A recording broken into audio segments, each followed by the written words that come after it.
जब कौरव और पांडवों के मध्य में युद्ध होना सुनिश्चित हो गया था कि अब तो युद्ध हो गए, तब अर्जुन जो है द्वारकाधीश भगवान के पास सहायता लेने के लिए जाते हैं। जब अर्जुन सहायता लेने के लिए द्वारकाधीश के पास पहुंचे तो प्रभु जो थे अपने अंतःपुर में शैया पर लेटे हुए शयन कर रहे थे। अर्जुन को लगा कि किसी सोते हुए को उठाना नहीं चाहिए, और ये तो ऊपर से द्वारकाधीश है, चलो जितनी देर ये सोएंगे उतनी देर मुझे और उनके चरणों में बैठ करके आनंद लेने का सुख प्राप्त होगा। वो प्रभु के चरणों के नीचे बैठ करके आनंद लेने लगे, प्रतीक्षा करने लगे। थोड़ी देर के बाद में वहां दुर्योधन भी पहुंचे। देखा हो अर्जुन मुझसे पहले आ चुका है, चलो ये तो अच्छा है कि प्रभु सो रहे हैं।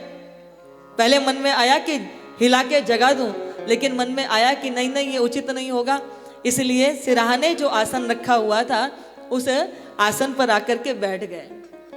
कुछ समय बीता, द्वारकाधीश भगवान की आंखें खुली। अब जब माता बंधु आंखें खुलेंगी तो सबसे पहले दृष्टि किस पे पड़ेगी? जो सिर के पास चढ़ करके बैठा है या चरणों में सेवक दास बन करके बैठा हुआ है, हाँ, जिज्ञासु बन करके, भक्त बन करके बैठा हुआ है। सहज बात है कि आंखें सबसे पहले तो सामने ही जाएंगी, और जो सामने बैठा होगा उस पर दृष्टि पड़ेगी। द्वारकाधीश की दृष्टि सर्वप्रथम किसे पड़ी? अर्जुन पे पड़ी। अर्जुन तुम कब आए? बस प्रभु अभी आया हूं। ये नहीं कहा बहुत देर से बैठा हूं, बस प्रभु अभी आया हूं। अरे जगाया क्यों नहीं, बताया क्यों नहीं?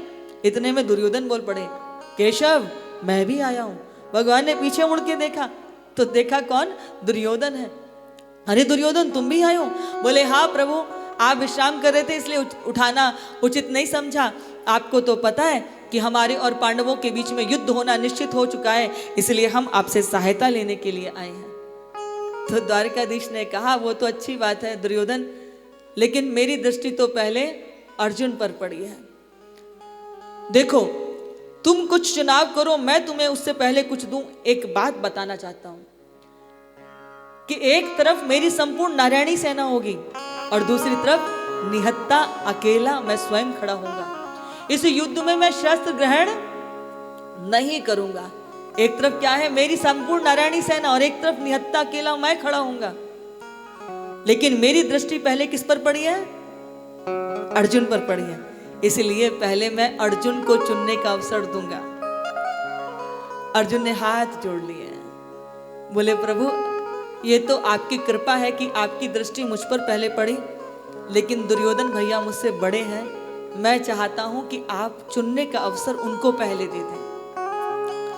दुर्योधन बोला रहा मूर्ख का मूर्ख ही, बताओ इतना अच्छा अवसर इसने अपने हाथ से निकाल दिया, इससे पहले कि कुछ बात बने बिगड़े मैं जो हूं चुन लेता हूं। और दुर्योधन ने सोचा विचार किया क्षणार्ध में कि युद्ध तो सेना के बल पर होता है, इनका मैं क्या करूंगा, ये तो शस्त्र भी ग्रहण नहीं करेंगे। एक ही पल में भगवान की संपूर्ण नारायणी सेना को ले लिया और वहां से चले गए। द्वारकाधीश भगवान ने कहा अर्जुन मैंने तुम्हें इतना सुंदर अवसर दिया चुनने का और तुमने अपने हाथ से उस अवसर को जाने दिया। हार निश्चित है तेरी, हर पल रहेगा उदास। माखन दुर्योधन ले गया, अब छाछ बची तेरे पास। तैसे ही ठाकुर ने ये कहा।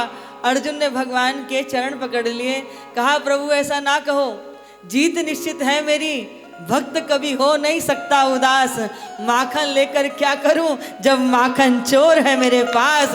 जहां साक्षात श्री हरि आपके साथ हो, ठाकुर आपके साथ हो, गुरुदेव की कृपा आपके साथ हो, तो दुनिया क्या बिगाड़ लेगी आपका? आपका चुनाव क्या है? हाँ, आपका विचार क्या है?